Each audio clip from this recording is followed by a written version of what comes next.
Rebonjour à tous et à toutes. Et me revoilà pour la 12e partie de notre première partie. Avec moi, il faut s'y habituer que j'ai un vocabulaire un peu spécial. Question du temps, hein? Les voleurs du temps, la mort des sages.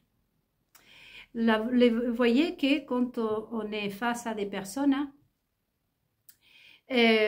comme je vous ai raconté une histoire, qu'un copain à moi était hospitalisé dans son très grand hôpital, quelque part, comme on ne peut pas dire, hein, pour éviter les poursuites, et qui voyait passer les cadavres des médecins, professeurs, les docteurs de la vraie médecine. Ça plaît, ça qui plaît, ça non. Aujourd'hui, nous, on n'a pas des sages, que ce soit dans la médecine, que ce soit partout en fait. Et on a vu l'état de ce monde, on a constaté, et encore on n'a même pas constaté tout le truc là, hein, la boule tout entière, comme ça, on a vu, voyez-vous, on a vu juste un tout petit peu, et c'est déjà trop, hein. Ce qui est bien dans ce constat, j'ai remarqué, vous savez, c'est qu'on n'a pas envie, franchement, quand on fait un constat, surtout avec un spécialiste de la santé mentale, franchement, on va aller le voir parce que on est au bord du précipice. Là, on dit on lâche, là je lâche. Non? Après, quand on ressort du cabinet des spécialistes de la santé mentale, et ça arrive aussi aujourd'hui, comme on a constaté avec les idéologies religieuses, c'est-à-dire les représentants du monde de religion, on va dire. Bah, là, on ressort un peu, c'est-à-dire que perdu. On ne sait même pas le chemin, dans quel précipice où on était en fait. Là, il tombe d'autres états d'âme, hein? Chacune dénotée dans son cahier et rajoutée. Vous savez que nous sommes méditation, c'est ce qu'on fait nous. Et je rajoute en plus, et vous, lâchez-vous, hein? Je suis sophrologue, ne vous inquiétez pas. Et donc du coup, et avec tout ce qu'on a découvert, nous, vous avez remarqué une chose, c'est que nous, on n'a pas envie de... Déjà, on n'a plus envie d'être dans le précipice, hein? On a envie plutôt de sortir de le précipice. Hein? Ça vous arrive pas la même chose à vous? C'est comme si aujourd'hui on dit non, et je n'ai pas envie de me... Hein? Et il y a des choses à comprendre ici, il faut qu'on m'explique. C'est comme si on aurait envie, parce que le mot ne peut pas se dire, hein, apparemment sur YouTube. Hein? Donc on n'a pas envie d'aller rejoindre Jésus dans son royaume, on va dire, comme ça. Pas que ce soit trop, hein, avec ce qu'on a découvert ici. Et je sais que plusieurs d'entre vous, peut-être chez vous, va dire, tiens, pour la première fois, j'ai même pas envie de prendre un verre de vin pour oublier ça. Hein. J'ai comme envie de me rappeler tout le temps. Je rigole parce que on me l'a déjà dit. Et c'est ça la sensation. C'est comme si on se fait piquer pour le moustique là, que, hein, a dit, mais ça commence à... J'ai pas envie aujourd'hui, hein, comme qu'on a envie de continuer, n'est-ce pas? Et bien, c'est une bonne nouvelle. Ça veut dire que on commence à ramener notre âme, hein, voyez, à nous. C'est une bonne chose. Et plein d'autres choses. Je vais rectifier, cependant, j'ai dit 500. C'est pas pour le fait que je n'ai pas de travail, que 500 même sera bienvenu, hein. Non, et non, c'est surtout parce que j'allais dire les 5 sens. Je fais un effort de répéter, hein. 5 sens. Non, les yeux, le nez, à la bouche, les oreilles et le toucher. Et donc, je rectifie ça. N'hésitez pas à me laisser dans les commentaires si je dis une bêtise. Hein. Il faut vraiment que je m'investisse, comme on dit, je m'implique, je m'applique. Hein. Donc, les 5 sens. Et on va revenir à notre pièce. Donc, aussi, je me suis trompée parce qu'en fait, Je suis rigolote, hein. Il faut s'y habituer à moi quand même, hein. Parce qu'en fait, j'ai un téléphone en français, une page Facebook en espagnol. Donc, je ne sais pas qui m'échange, et moi aussi, je me trompe beaucoup. Donc voilà, je me suis trompée dans les prénoms de notre pièce. Donc, ça fait que je vais le relire. Et à travers ça, non, on va mettre cette pièce pour ne pas avoir des poursuites, hein, je répète encore. On va utiliser les noms, les prénoms de nos personnages. Donc, cette pièce, encore une fois, et je vais la lire par partie parce que, bon, ça peut être une pièce à lire dans un livre, que j'espère que ce soit au futur. Enfin, de toute façon, je vais la faire. Ça peut être aussi une pièce de théâtre. Il peut y avoir un avant, il peut y avoir un après, une deuxième partie. Vous voyez, avant ou après. Mais nous, aujourd'hui, on va l'utiliser pour nous, pour connaître déjà des questions comme est-ce que nous sommes face à l'Antichrist? Et est-ce que on va découvrir son visage, le visage de l'Antichrist? Et donc aussi, on va sur l'usurpation, si je le prononce bien, de mon identité et une vérité mondiale. Et pas qu'une vérité, parce que cette vérité-là va déclencher beaucoup d'autres vérités. C'était nécessaire de faire cette pièce parce qu'on va utiliser les prénoms. Je pense que pour ceux qui probablement ont vu la première partie, mais là je vais encore redire les noms des personnages. Voyez, nous, c'est ma pièce en fait, voyez. On ne peut pas être poursuivi parce que, par exemple, je crois que l'avoir expliqué. Imaginons que Nel, ça ressemble par exemple à Mel. Ça peut ressembler à plein de choses. Le prénom Lilith, Cro-Magnon. Ça peut ressembler aussi à plein de choses, à Lily ou... vous allez associer après. Je vous dis, hein, ici, nous sommes à manque de sages. C'est nous qu'on va devenir les sages. Nous manquons aussi de la justice, eh bien c'est nous. On ne va pas se faire justice tout seul. Mais je crois avoir dit dans la vidéo précédente que Jésus nous autorise à nous à lui rendre l'appareil. C'est-à-dire Matthieu 5, je crois que c'est. De toute façon, je vous laisse de voir tout ça, de trouver vous-même. Dit qu'on doit les appliquer la même peine.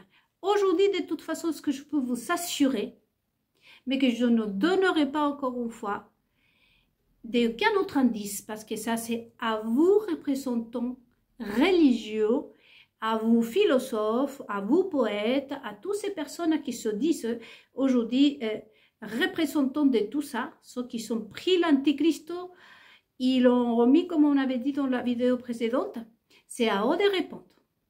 Mais ce que c'est sûr, je vais vous dire que c'est sûr, que nous aujourd'hui on vit un moment dans lequel nous pouvons utiliser ce passage de Matthieu 5 pour le peuple, pour vous le peuple. Voyez? Nous le peuple, on peut les rendre la monnaie de leurs pièces. C'est-à-dire, avec la mesure que nous sommes mesurés, nous allons les mesurer. Là, voilà notre pièce pour ça. Et j'ai parlé de l'espoir, je crois. Et sinon, je vais vous rappeler l'espoir. Parce que c'est très important que vous notez ça, les amis. Vous savez que dans la méditation, la mort des sages et la mort des sages et les voleurs du temps. À la fin de la vidéo, je pense. Que moi, je dis, est-ce qu'il y a l'espoir pour le peuple? Et j'ai répondu que oui. Et je le réaffirme, oui. Sauf que je n'ai pas dit dans quel sens, pourquoi, quand, comment. Et ça a été suffisant pour que j'ai entendu déjà sur les réseaux sociaux parler sur ça. Qu'il y a l'espoir, il y a l'espoir, il y a l'espoir, il y a l'espoir. Encore une fois, les mêmes qui vous ont dit qu'il n'y avait plus d'espoir. Les mêmes qui nous ont jeté comme une vieille chaussette, comme on dit. Les mêmes qui nous ont rendus coupables de tout. Hein?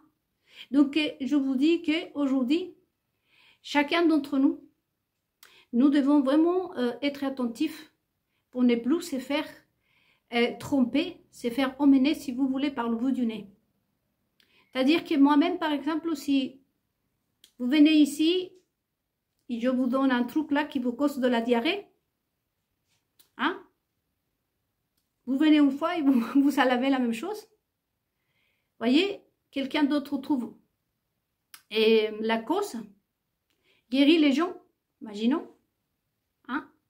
Et moi, j'insiste hein, de continuer à proposer mes plats délicieux.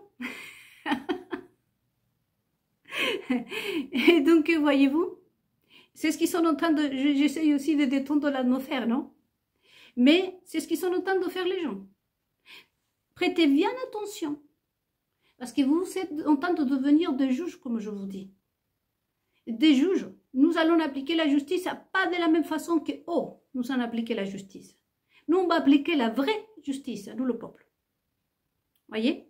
Donc, je répète, j'ai dit qu'il y avait l'espoir, mais je n'ai pas dit quand, comment, à quel moment, de quelle façon, de où vient cet espoir, parce que bien évidemment, devait venir de quelque part. Que déjà, c'est parti.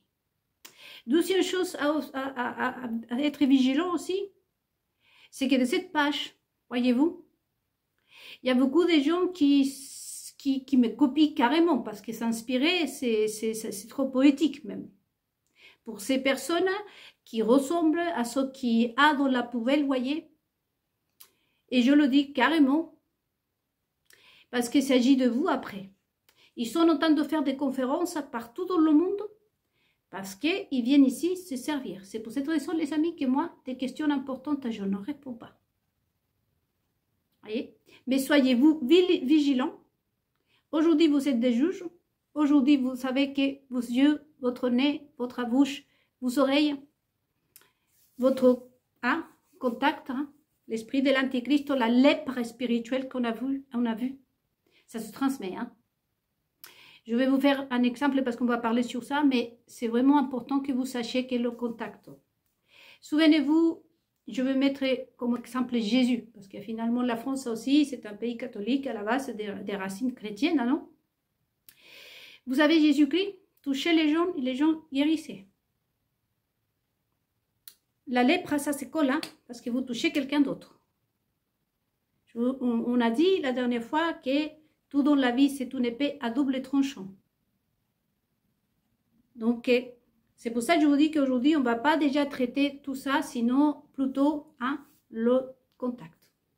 Et l'élite, justement, la femme que l'on va voir ici, vous allez voir qu'elle adore être vue à la télévision, dans les magazines, et que dire quand elle sort dehors.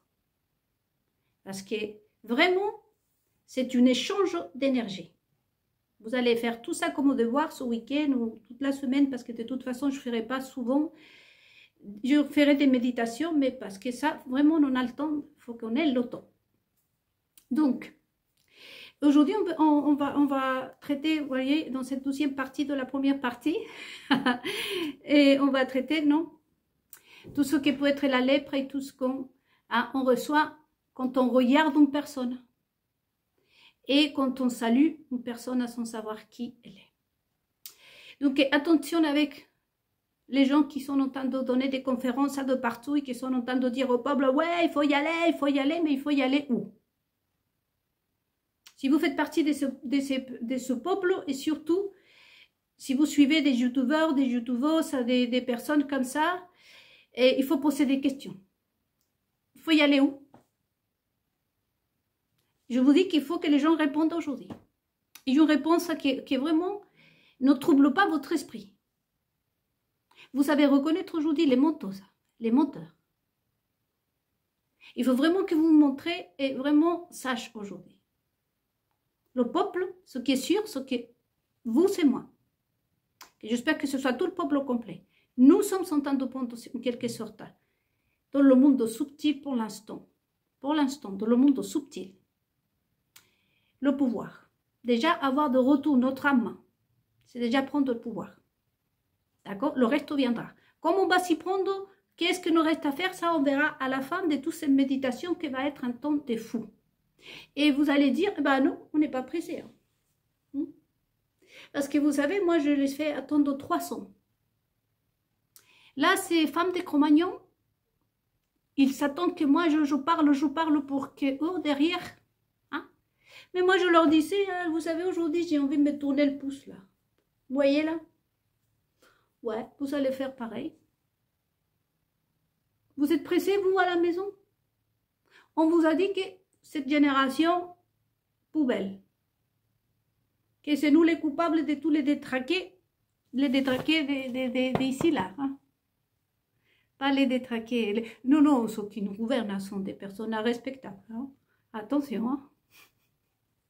C'est pour ça qu'on a nos pièces. Nous, on parle de cette pièce. Hein? Pareillement, quand vous discutez avec quelqu'un, dit quoi, pardon, tu vas déposer plainte? Non, mais je parle de la pièce d'Enel, hein, notre pièce. Là dans ce village-là, il y a des détraqués qui gouvernent. Hein? Comme ça, on évite les poursuites. Hein? C'est pour ça. Hein? Et donc, ces personnes vraiment professionnelles, master ici, master par là, sorti par-ci, passé par là, vous voyez?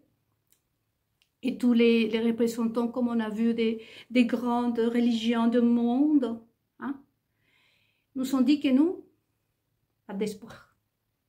Moi, je pense qu'on n'est pas pressé, franchement. Pour une personne qui est dans le couloir, imaginons de la mort. On l'a condamné. On n'a que se tourner le pouce à nous. Donc, un pouce prendre l'automne, non?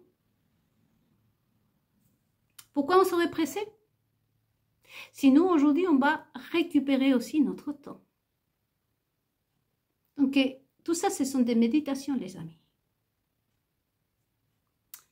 Je vais revenir à ma pièce parce que je pense que c'est ça. Ah oui.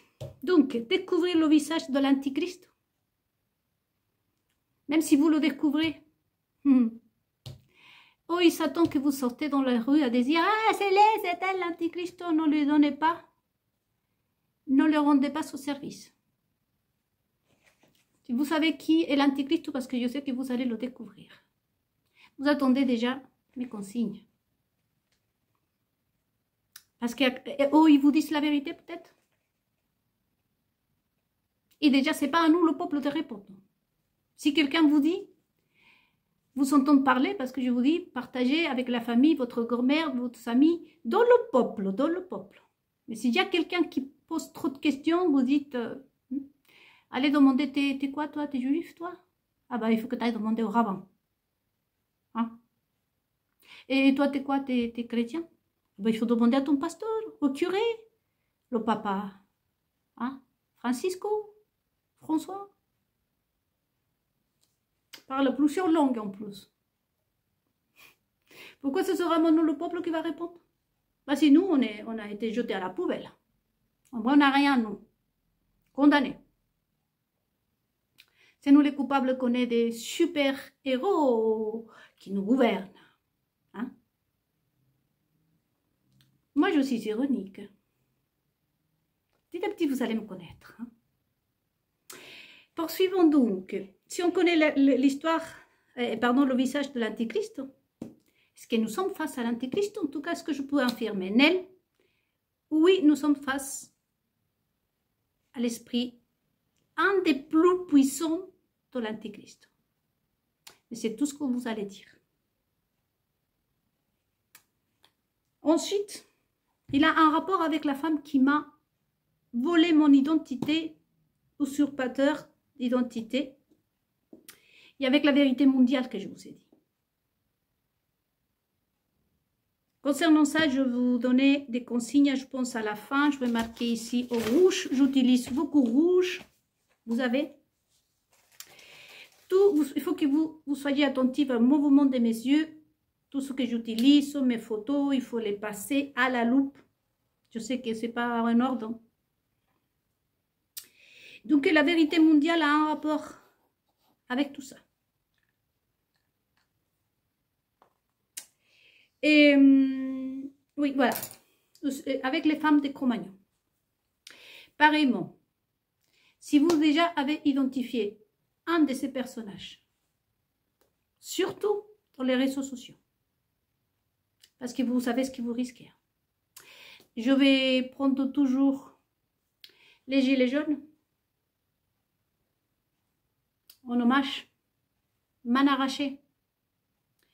Je leur rends hommage parce que je me sens, je faut que je sois forte. Hein. Mais vous pouvez vous lâcher. Hein.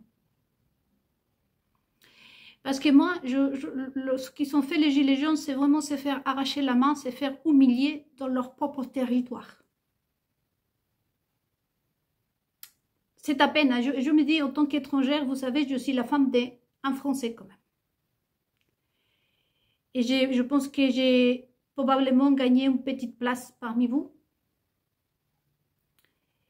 Mais heureusement que j'ai suivi les mêmes conséquences parce que à moi, on m'a arraché l'utérus, en quelque sorte. Le fait que ces ordures des femmes Cro-Magnon, avec monsieur Cro-Magnon là, nous parlons de notre histoire. Hein. Et c'était derrière, c'est des boîtes vides comme ça. Bien sûr qu'ils ne peuvent rien créer. Et rien que pour ça.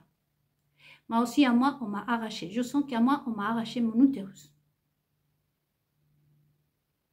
Les gilets jaunes ont perdu la main, l'œil, la vie.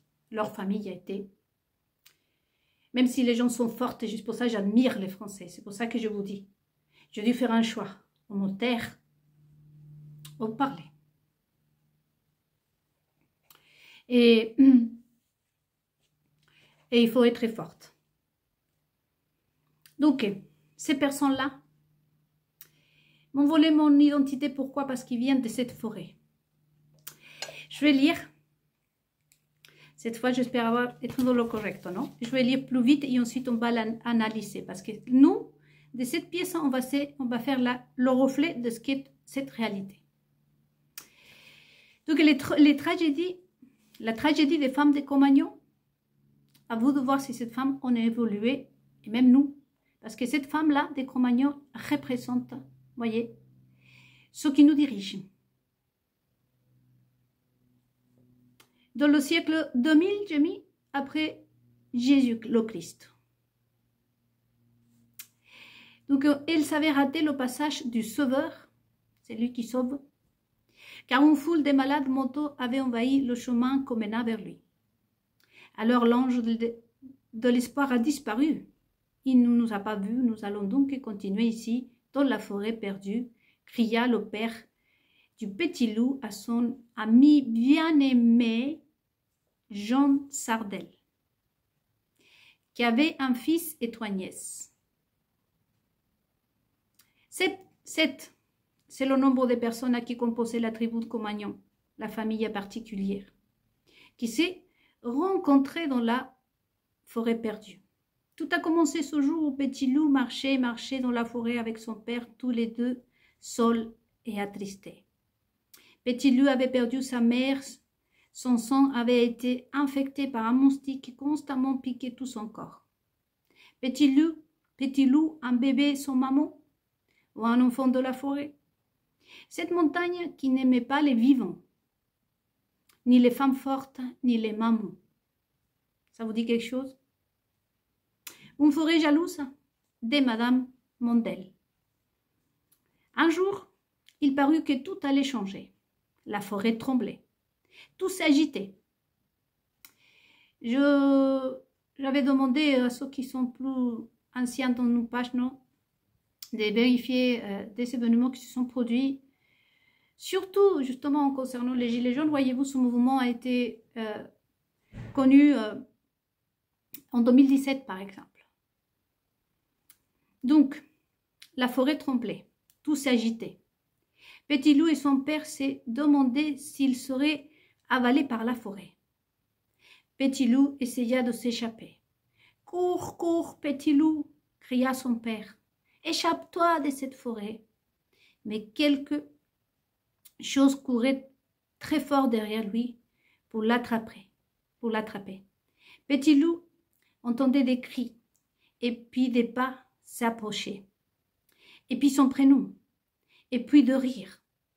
Paralysé, sans plus pouvoir bouger, regarda lentement. Hélas, c'était Jean Mondel avec son fils et ses 3 nièces. La joie fut immense, une belle rencontre. Petit loup pleurait. Jean Mondel, le père, embrassa son ami. Jean Sardel, tendrement, un grand moment, et puis salua son fils et ses 3 nièces qui croyaient avaler par la forêt. Donc on va s'arrêter là. Je vais l'écrire sur Facebook pour que vous puissiez la lire vous-même, voire prendre un tout petit peu de un morceau pour l'analyser avec vos amis. Donc on voit que elle savait rater cette femme, le sauveur. Le synonyme de sauveur, déjà, ça implique beaucoup de choses. Notamment quand Jésus-Christ est venu sur terre, la terre était, on ne peut pas dire dans le même état. Mais il n'y avait pas d'espoir, justement. Et je dois porter mes lunettes, désolée, mais parce que je ne vois pas. Et donc, imaginez-vous si elles n'ont pas eu cette symbole de sauveur. Le symbole du sauveur, c'est l'amour, pour commencer. Le symbole de l'amour du sauveur, c'est quoi? C'est la gentillesse. C'est la vérité. Jésus lui-même se dit, je suis la vérité. Je suis le chemin. Et je suis la vie. Rien que ces 3 choses, on peut voir ici que ces femmes avaient raté. À cause d'une foule des malades mentaux, des personnes qui avaient une maladie. Et que c'est elles qui avaient envahi le chemin qui emmenait vers le Sauveur. En d'autres termes, si on analyse juste cette petite partie, comme je vous dis, et là, par exemple, nous on se demande, non, quelles sont les caractéristiques. C'est pour ça que je vous dis, on va connaître la psychologie et on va découvrir si nous avons dans la vie réelle un antéchrist ou pas. Nous pouvons analyser la psychologie de cette personne et rien que qu'est-ce qu'elle savait rater. Le Sauveur. Quel est le synonyme de Sauveur? C'est-à-dire que si vous, une personne a son le Sauveur, son votre âme, c'est ça en fait. Et vous allez, c'est très important que vous le notez. Parce que vous allez après voir que dans la prochaine partie, il y a un monstre qui vient à la rencontre. Et là, vous allez voir si le monstre s'est incrusté dedans, si ça peut être l'esprit de l'Antichrist. Donc, l'état de cette femme-là, et je ne vais pas trop me rallonger parce que déjà, le synonyme de sauveur, pour tout ce qui est peuple, peut-être juif, chrétien, musulman, et même les bouddhistes, et que dire, même si vous êtes athée, catholique, cherchez ce que ça veut dire le synonyme de sauveur. Déjà le rapport avec Jésus, que c'est la vérité, le chemin, c'est-à-dire celui qui t'indique partout, c'est-à-dire un sage, si vous voulez. C'est pour ça que je dis toujours que vous allez voir presque tout le temps, soit dans mes dessins, même dans mes poésies, même dans ma philosophie, toujours le chemin. Donc, il savait rater ça. Donc, vous pouvez rajouter vous aussi, parce que l'idée, c'est que vous aussi, vous découvrez. Je ne suis pas là pour vous dire, faites ci, faites ça. Donc, on voit qu'ils ont raté quelque chose d'important. Ces femmes-là, en quelque sorte, étaient comme ça.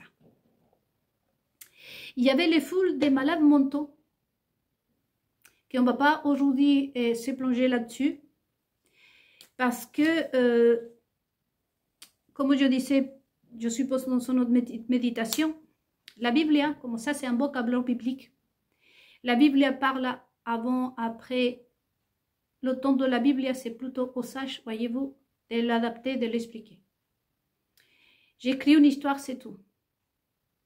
Et pour être une histoire à lire complète, ou pour être une histoire d'analyse, c'est ce que nous sommes en train de faire aujourd'hui. Vous servir pour plein de choses. Mais en tout cas, vous avez les maladies mentales. Je vous donne juste un petit indice, c'est que la maladie mentale, c'est quelqu'un qui n'est pas, comment pourrais-je vous dire, qui n'est pas, le fait de rater vide, voilà, qui n'est pas vide. Aujourd'hui, si on revient à les maladies mentales, on pourrait dire que c'est tous les idéologies, surtout religieuses, qui partent d'une bonne intention, voyez, mais qui ont une maladie qui les honte, qui les empêche soit de dire la vérité. C'est pour ça que je vous dis, c'est une méditation. C'est pour ça que cette foule des malades mentaux avait envahi le chemin. Ou soit, ce sont des personnes qui font tout de leur effort, mais qui ne sont pas vraiment choisis par l'univers, dans le cas religieux, sont hors la volonté de Dieu. C'est pour ça qu'il y a une différence entre ceux qui sont ratés le sauveur et le chemin qui a mené à lui, qui était envahi par des malades mentaux. C'est-à-dire que ces personnes-là sont malades. Une maladie qui affecte leur tête.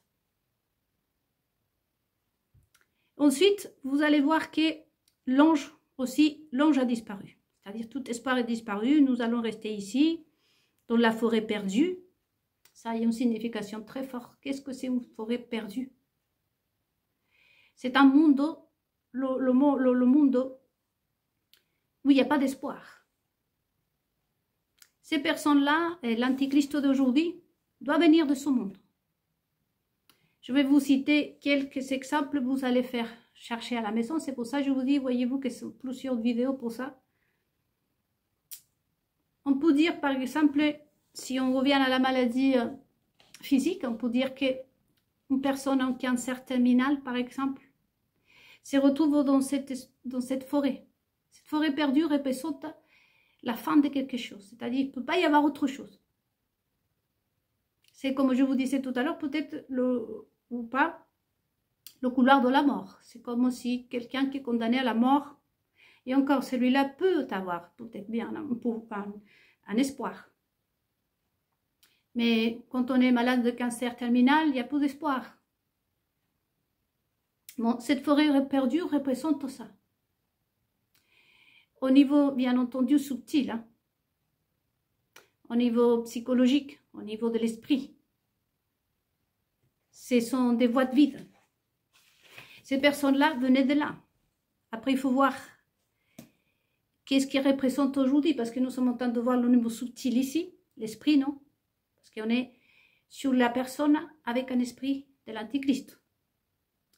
Donc, dans cette forêt, il peut y avoir aussi des personnes qui font des business avec des enfants. Et pas que ça, avec les enfants. Des personnes comme le moustique qui piquait cette femme. Il peut y avoir certaines choses qui utilisent toujours les infirmières pour... Dans cette forêt perdue, d'où vient l'antichrist là, vient de cette forêt où il y a ce genre de choses. Il y a aussi, voyez-vous, des poudres naturelles pour vous entretenir votre visage, effectuer ponctuellement votre nez. Voyez? Des petites fumées, je dis de la forêt. J'explique que dans cette forêt, vous trouvez ça. De la poudre pour vous soigner. Vous pouvez aussi utiliser les champignons, voyez. Des médecines naturelles.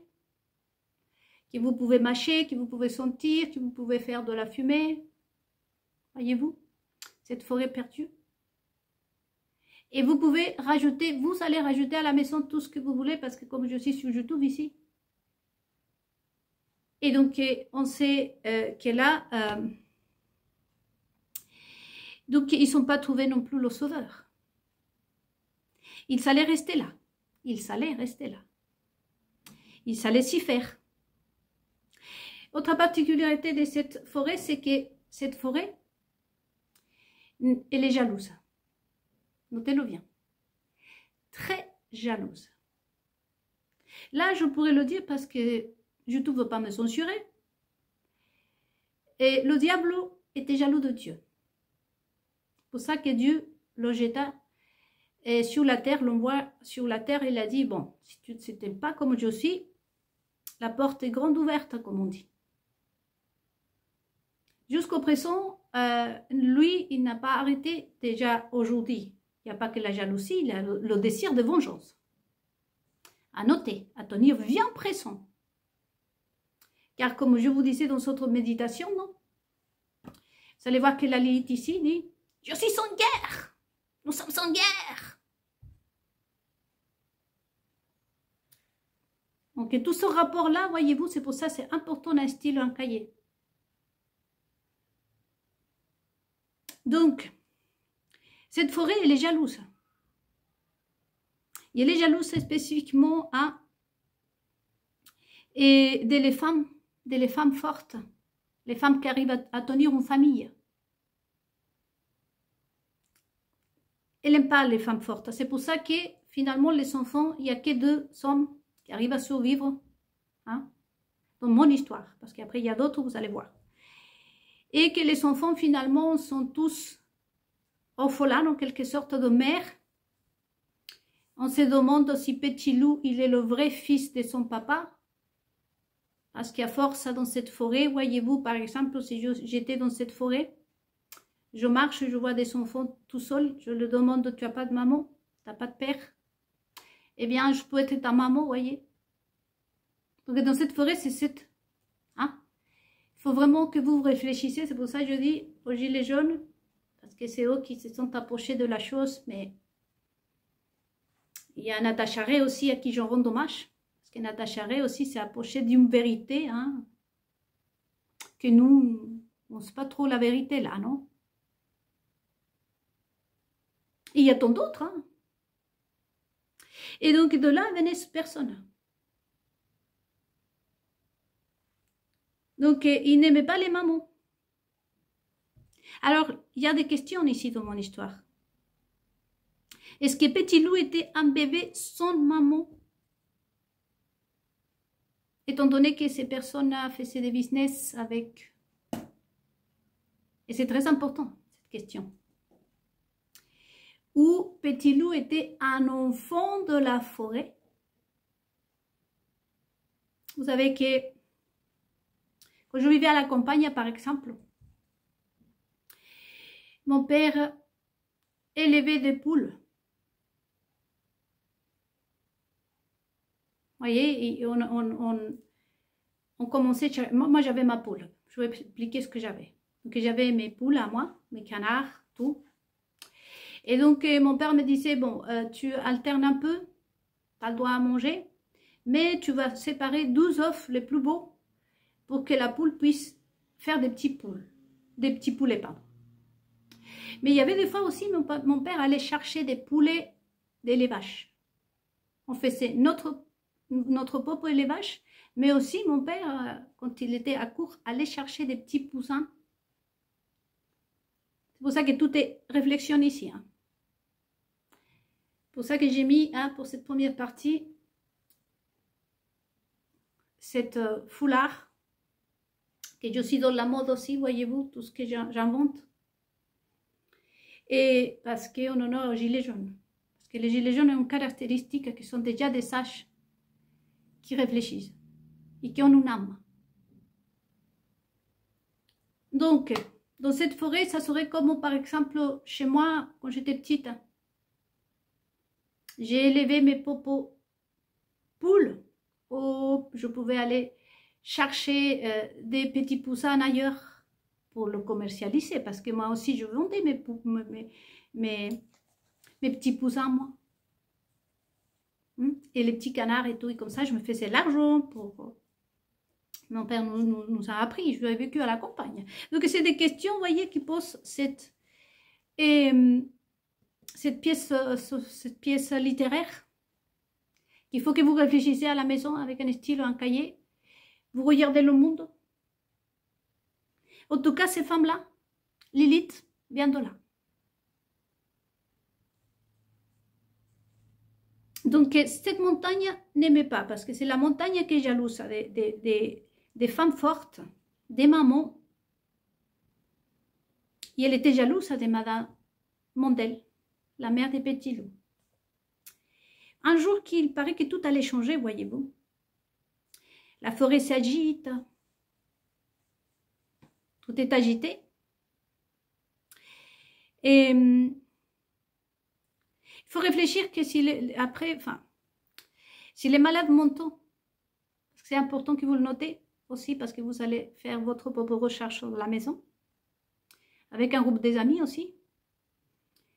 Si ces malades mentaux, quelqu'un les avait placés là pour interdire le passage à les filles là, à les femmes des compagnons. Je vous dis parce qu'aujourd'hui, vous voyez que je vous disais dans un autre... Ah, il va falloir que je coupe là. Je vous disais que dans un autre vidéo, que moi-même, hein, et on m'a en quelque sorte modifié. Et le monde d'aujourd'hui se retrouve avec une destinée modifiée. Voyez? En quelque sorte, quelqu'un nous altère notre destin. C'est pour ça que c'est important. Est-ce que cette foule de malades mentaux était mise exprès là? Je vais devoir couper la vidéo parce que franchement, c'est pas très... 1 heure, non, c'est pas beaucoup. Je vais avancer, sinon, parce qu'il me reste encore 15 minutes. Et donc, de toute façon, on va repasser, non? Et donc, il sera un contrat. Quand tout parut qui allait mal, voyez-vous, on fête la fin d'année, on vous annonce des choses, et comme je vous disais la dernière fois, et paf, la claque. Ici, cette femme-là, des compagnons, ils reprennent le pouvoir, ils reprennent l'espoir. Parce que Petit Loup rencontre son tonton, Jean Mondel, John Sardel, qui était un grand copain de son père. Ils se sont embrassés chaleureusement un grand moment. Voyez-vous? À vous de réfléchir. Et qui avait un fils, soi-disant un fils, et ses 3 nièces. Peut-être qu'aujourd'hui, quelque part dans le monde, nous avons cette Jean Mondel, non? Et sa particularité, c'est que c'est un homme qui s'habille en femme, en fait. Justement parce que lui, il a 3 nièces et un fils. Mais qu'autrefois, c'est connaissait avec le père de Petit Loup. Et que les 2 familles ont été séparées par la forêt. Et donc, du coup, on voit que d'un côté, il y a le père de Petit Loup avec son bébé tout seul. Et de l'autre côté, il y a Jean Mondel avec, non, ses 3 nièces et soi-disant son fils.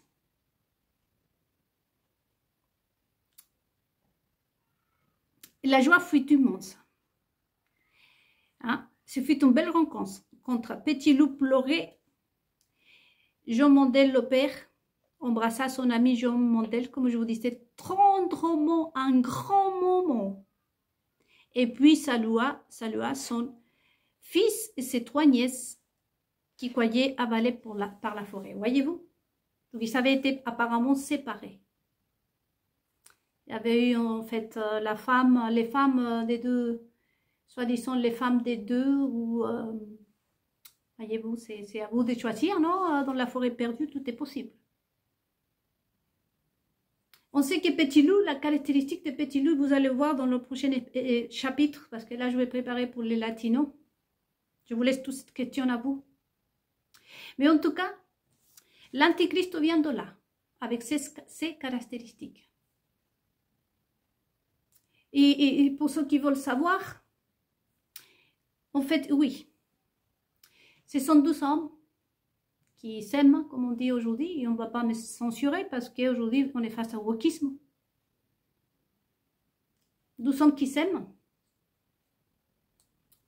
mais qui probablement étaient autrefois, je ne sais pas, comme je vous dis, mon histoire des petits poussins, là, que je faisais des business avec mes petits poussins, on ne sait pas. Ça, je voulais savoir à vous, hein, les petits poussins que j'avais, vous savez, à la maison quand j'étais petite. Donc, de là vient déjà la femme qui m'a volé mon identité. Donc, première révélation de ma pièce.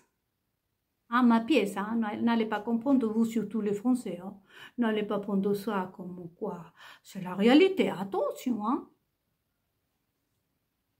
Donc, ma pièce, dans ma pièce, hein, nous avons donc Jean Sardel, que se dit père de 3 filles et un garçon, mais qui se déguise en femme.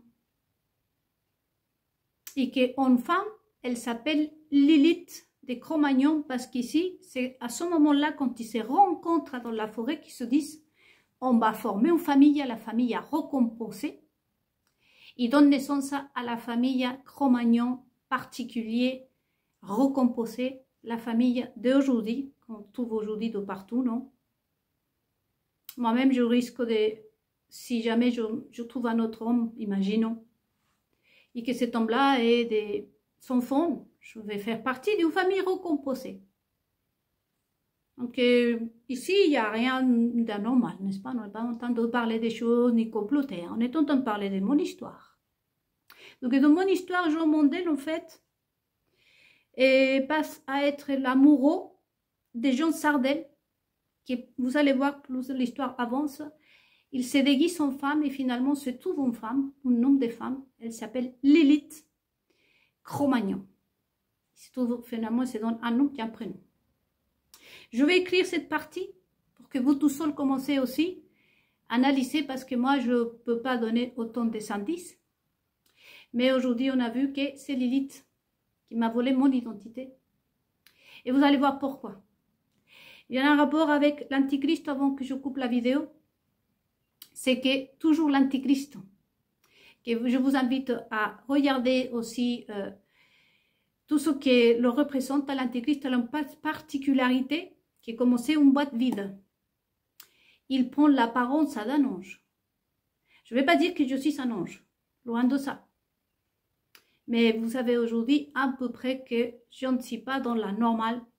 Je suis quelqu'un de très étrange, très bizarre, si vous voulez. Et là, vous allez retrouver que cette personne dans la vie réelle, comme je vous ai dit, copier mes gestes. C'est pour ça que je vous dis, soyez attentifs à tout, à mes coiffures, à tout ce que je fais. Parce que une des caractéristiques que vous pouvez vous renseigner avec un prêtre exorciste même, vous savez que le diable, une des choses qu'il fait, c'est prendre l'apparence, il va choisir la personne qui est la plus si on va dire, de l'âme, qu'il a la lame la plus blanche. C'est pour ça qu'on s'en prend nos enfants, par exemple. Et il va choisir la personne à la plus près, voyez-vous, que la vibration, on va dire comme ça, soit la plus haute pour l'imiter, pour prendre son identité, pour se transformer, pour prendre son apparence. Le mot biblique est prendre l'apparence. Vous allez comprendre après sur ma vie autre chose. Et vous allez être étonnés. Je vous laisse tout ça à méditer, messieurs les amis, les copines du monde entier. Gros bisous. Première partie, je vais l'écrire sur Facebook pour que vous continuez vous-même à analyser comment nous l'avons analysé. Et puis la semaine prochaine, on se verra. D'ici là, peut-être que je vais faire une petite vidéo méditation d'autre chose. Bon week-end à tous.